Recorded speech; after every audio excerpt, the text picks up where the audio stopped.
নমস্কার বন্ধুরা, আমি ডোনা রিগালিস লাইফ কিচেন চ্যানেল নিয়ে তোমাদের সামনে এসেছি। আজ তো পয়লা বৈশাখের জন্য সবাইকে শুভ নববর্ষ। আর এই দিনে সকলের বাড়িতেই কিন্তু কিছু না কিছু স্পেশাল রান্না হয়। আজকে আমার বাড়িতে বিরিয়ানি রান্না হচ্ছে এবং এই বিরিয়ানিটা কিন্তু একটু স্পেশাল। নর্মাল বিরিয়ানির থেকে এটা কিন্তু আলাদা, তাই আজকে এই রেসিপিটা তোমাদের সঙ্গে শেয়ার করতে চলে এলাম। চলো তাহলে রান্নাঘরে গিয়ে ঝটপট শুরু করে দিই বিরিয়ানি। 1 কেজি চিকেনকে আমি 3 চামচের মতো দই দিয়ে ম্যারিনেট করছি, আর সাথে দিচ্ছি 3 চামচের মতো আদা রসুন কাঁচা লঙ্কার পেস্ট। মরিচের গুঁড়ো দিচ্ছি আমি 1 চামচের মতো, সাথে দিচ্ছি 1 চামচের মতো নুন, 1.5 চামচের মতো বিরিয়ানি মশলা, আর থাকছে এর সাথে শাহি গরম মশলা। আর বিরিয়ানির মধ্যে সামান্য পরিমাণে আমি কিন্তু চিনি ব্যবহার করছি, সেটা কিন্তু খুবই কম। এখন সমস্ত মশলা দিয়ে আমরা কিন্তু মাংসটাকে মাখিয়ে নেব। এটা যেহেতু হোয়াইট বিরিয়ানি, সেই জন্য কিন্তু মরিচের গুঁড়ো আমি দিলাম।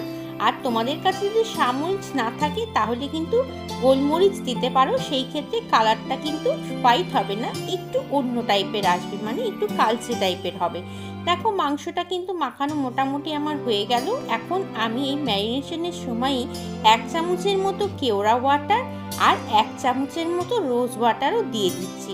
তাতে কিন্তু মাংসের মধ্যে বেশ সুন্দর একটা ফ্লেভার তৈরি হবে। আর এইভাবে মাখিয়ে আমি কিন্তু মাংসটাকে 2 ঘন্টার জন্য রেখে দেব। 2 ঘন্টা পরে কিন্তু আমি বিরিয়ানি রান্নাটাকে শুরু করব।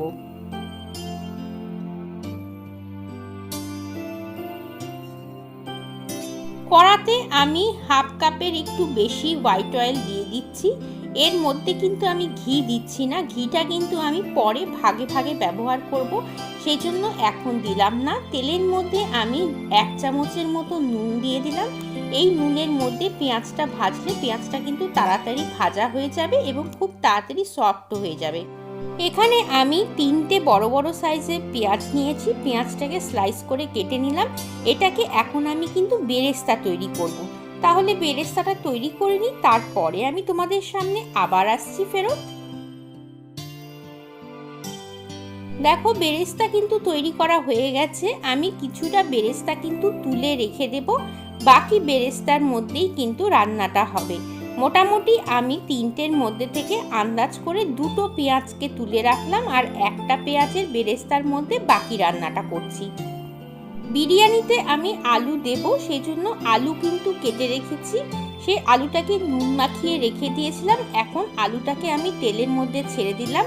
তেলের মধ্যে দিয়ে আলুটাকে কিন্তু আমি সেদ্ধ করব। তার জন্য এর মধ্যে 2 কাপের একটু বেশি জল কিন্তু দিয়ে দিচ্ছি। এই জলের মধ্যে আলুও সেদ্ধ হবে, মাংসও সেদ্ধ হবে।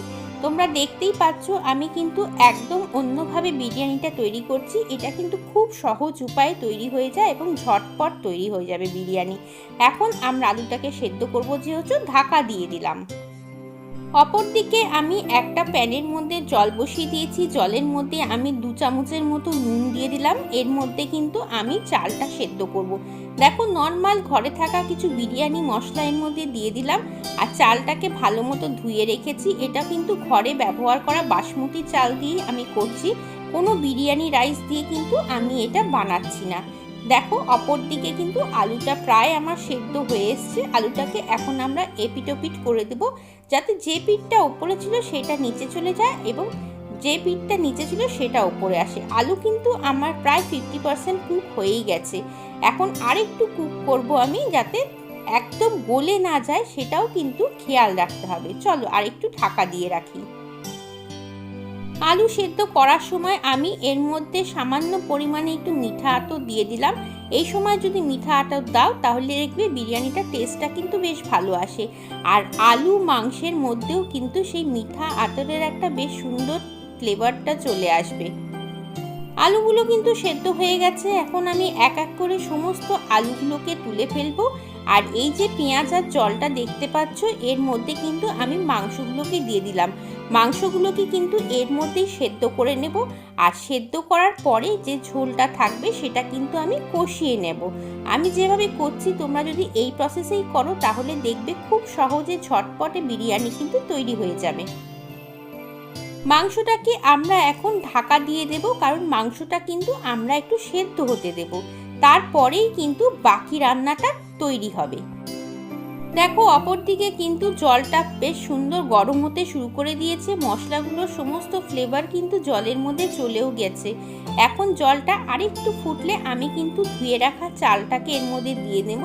দিয়ে দেওয়ার পরে আমি কিন্তু 60%-এর মতো কুক করব, বাকি 40% কুক কিন্তু আমি করব না, সেটা তো দমেই হয়ে যাবে। আর বিরিয়ানি রাইস দেওয়ার পরে কিন্তু খুব বেশি নাড়াচাড়া করবে না, একটু জাস্ট নাড়াচাড়া করে চালটাকে মিশিয়ে তারপরে কিন্তু আমরা এটাকে ঢাকা দিয়ে রেখে দেব। ভাতটা তৈরি করে নিই, তারপরে আমি তোমাদেরকে আবার দেখাচ্ছি। অপরদিকে দেখো মাংসটা কিন্তু বেশ সুন্দর ফুটতে শুরু করে দিয়েছে, মাংসটা কিন্তু প্রায় আমার সেদ্ধ হয়ে এসছে। বিরিয়ানির মাংসটাও কিন্তু আমরা 60%-এর বেশি কুক করব না, কারণ আমরা কিন্তু দমে দেব যখন, তখনও কিন্তু মাংসটা কুক হবে, সেই জন্য 60%-এর বেশি কিন্তু একদমই কুক করা যাবে না। আমি কিন্তু বিরিয়ানির মাংসের মধ্যে কোনো রকম জিরে গুঁড়ো, ধনে গুঁড়ো কিছুই কিন্তু ব্যবহার করছি না, সেগুলো ছাড়াও কিন্তু খুব সুন্দর বিরিয়ানি তৈরি হয়ে যাবে। তোমরা আমার প্রসেসটা ফলো করে যদি বানাও, দেখবে খুব সুন্দর বিরিয়ানি হবে। দেখো যে মশলাটা ছিল ম্যারিনেট করার সময়, সেই মশলাটাকে আমি কিন্তু দিয়ে দিলাম। এখন এই মশলা আর মাংস দুটোকেই কিন্তু আমি ভালো করে কষিয়ে নেব। এই বিরিয়ানিটা আমি এতটাই সহজ উপায়ে বানাচ্ছি, যারা নতুন বিরিয়ানি বানাচ্ছো বা যারা ব্যাচেলার, তারা কিন্তু খুব সহজেই এই বিরিয়ানিটা তৈরি করে ফেলতে পারবে। আর দেখো এই বিরিয়ানির জন্য কিন্তু আমি কোনো রকমের বিরিয়ানি রাইস ব্যবহার করছি না, নর্মাল ঘরে থাকা যে বাসমতি রাইস থাকে সেটাই দিয়ে দিচ্ছি। কিন্তু দেখো আমি এর মধ্যে সামান্য পরিমাণে ঘি দিচ্ছি, ঘিটা যদি পরে দিই তাহলে কিন্তু দেখবে মাংসের মধ্যে ঘিয়ের গন্ধটা বেশ সুন্দর থাকে। এখন ঘি দিয়েই কিন্তু মাংসটাকে আমি ভালো করে কষিয়ে নেব।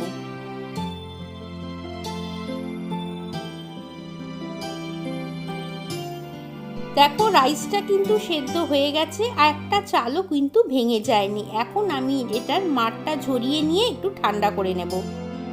আর অপরদিকে দেখো মাংসটা কিন্তু একদম সেদ্ধ হয়ে গেছে পুরোপুরি যতটা আমি চাইছি, আর ঝোলটাও কিন্তু বেশ সুন্দর কষা কষা হয়ে গিয়েছে। এখন কিন্তু আমি সমস্ত মাংসগুলোকে কষার থেকে তুলে নেব, আর কষাটাকে আমি আরেকটু 2 মিনিট ধরে কিন্তু কষিয়ে নেব। মাংসগুলোকে সব কিন্তু আস্তে আস্তে তুলে ফেললাম। এখন আমি ঝোলটাকে আরেকটুখানি কষিয়ে নেব। কড়াটাকে ধুয়ে পরিষ্কার করে নিয়েছি, কড়ার মধ্যে নিচে আমি ঘি দিয়ে দিলাম, তার সাথে দিয়ে দিচ্ছি 2টো তেজপাতা। তেজপাতা নিচে দিলে কিন্তু বিরিয়ানি লেগে ধরবে না। আর যে কষাটা ছিল সেটাও কিন্তু আমি নিচে দিয়ে দিচ্ছি একদম কড়ার ফার্স্টেই, তাহলে কিন্তু দেখবে বিরিয়ানি কিন্তু একদমই তলা থেকে ধরে যাবে না। এখন এটাকে আমরা কিন্তু লেয়ার করব। মাংসের ঝোলটার ওপরে আমি কিছু পরিমাণে সাদা ভাত দিয়ে দিচ্ছি। এইভাবে আমি কিন্তু ফার্স্ট লেয়ারটা তৈরি করব। আমি কিভাবে করছি সেটা তোমরা আস্তে আস্তে করে ফলো করো। রাইসের পরে আমি এর মধ্যে মাংসগুলোকে সুন্দর করে বিছিয়ে দিচ্ছি। মাংস আর আলুটাকে আমি ফার্স্ট লেয়ারে রাখবো, তাহলে পরে কুক হয়ে যাবে। আলুটা আর মাংসটা যে 40% বাকি আছে সেই 40% কিন্তু সহজেই কুক হয়ে যাবে। এর উপর দিয়ে আমি একটু বিরিয়ানি মশলা ছড়িয়ে দিচ্ছি। বিরিয়ানি মশলার সাথে সাথে আমি দিয়ে দিচ্ছি যে পেঁয়াজ বেরেস্তাটা করে রেখেছিলাম, সেটাও কিন্তু ওপর দিয়ে দিলাম। এখন এর ওপরে দিচ্ছি আমি 1 চামচের মতো কেওড়া ওয়াটার। আবার আমি এর মধ্যে সেমভাবে কিন্তু রাইসটা দেব। রাইস দেওয়ার পরে যেভাবে আমি ফার্স্ট লেয়ারে দিলাম সেইটাই কিন্তু রিপিট হয়ে আসবে। সেই জন্যই আমি বলছি তোমরা কিন্তু কেয়ারফুলি আমি কিভাবে করছি সেইভাবেই দেখে নাও। ভাতের উপরে যে বাকি মাংস কটা বেঁচেছিল সেই মাংস কটা দিয়ে দিলাম, সাথে ঝোলটাও দিয়ে দিলাম। এখন এর উপরে দিয়ে দিলাম আমি বিরিয়ানির যে বেরেস্তা তৈরি করেছিলাম সেই বেরেস্তাটা, তার সাথে দিচ্ছি বিরিয়ানি মশলাটা। আবারও আমি সামান্য পরিমাণে বিরিয়ানি মশলা ছড়িয়ে দিলাম। এখন এর উপরে দিয়ে দিচ্ছি আমি বাকি যে ভাতটা বেঁচেছিল সেই ভাতটাকে। এটা কিন্তু শেষ লেয়ার, এর উপরে আমি আর কোনো লেয়ার করছি না। এটাই হচ্ছে আমার ফাইনাল লেয়ার।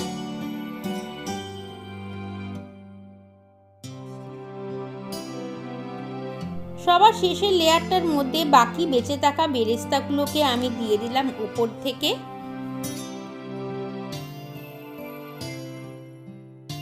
এখন আমি এই লেয়ারের ওপরে দেব একটুখানি ঝোল বেঁচে রয়েছে সেইটা, আর দিচ্ছি বিরিয়ানি মশলা, আর এর সাথেই আমি দিয়ে দিচ্ছি মিঠা আতর আর রোজ ওয়াটার। এই লেয়ারে আমি দিচ্ছি কেওড়া ওয়াটার, কিন্তু প্রথমে আমি দিয়েছিলাম সেই জন্য কেওড়া ওয়াটার দিচ্ছি না, শুধু রোজ ওয়াটার দিলাম। এখন আমি এটাকে ঢাকাটা বন্ধ করে দমে বসাবো। দেখো দমে কিন্তু বসিয়ে দিয়েছি, নিচে একটা চাটু রেখে দিয়েছি। এখন আমি 20 মিনিট এটাকে এইভাবেই দম দেব। ঘড়ি ধরে প্রথম 10 মিনিট হাই ফ্লেমে এবং লাস্ট 10 মিনিট কিন্তু একেবারেই স্লো ফ্লেমে থাকবে। দেখো 20 মিনিট হয়ে গেছে, ঢাকাটা খুলে দিলাম। খুব সুন্দর কিন্তু গন্ধ বেরোচ্ছে আর দেখতেও কিন্তু অপূর্ব লাগছে। এই সহজ বিরিয়ানিটা কিন্তু তোমরা একবার হলেও বাড়িতে বানিয়ে দেখো, আর ভীষণ সুন্দর লাগে খেতে। খুব মশলা কিন্তু থাকে না, খুব লাইট বিরিয়ানি হয়। চলো এবার এটাকে সার্ভ করে দিই। এই দেখো তৈরি হয়ে গেছে আমার সফেদ বিরিয়ানি। নর্মাল চিকেন বিরিয়ানি তো সবসময় খাও, এইরকম করে একটু বিরিয়ানি একবার বানিয়ে দেখো, খুবই ভালো লাগবে খেতে। আর ঝটপট তৈরি হয়ে যায় কিন্তু এই বিরিয়ানি, খুব বেশি মশলা কিন্তু লাগে না। কম মশলা দিয়ে তৈরি যেহেতু হয়, সেই জন্য কিন্তু আমাদের হজমেরও অনেক সুবিধা হয়। তোমাদের কেমন লাগলো রেসিপিটা? যদি ভালো লাগে অবশ্যই কিন্তু লাইক কমেন্ট শেয়ার করো। নতুন বন্ধু হয়ে থাকলে চ্যানেলটাকে কিন্তু সাবস্ক্রাইব করে নিও।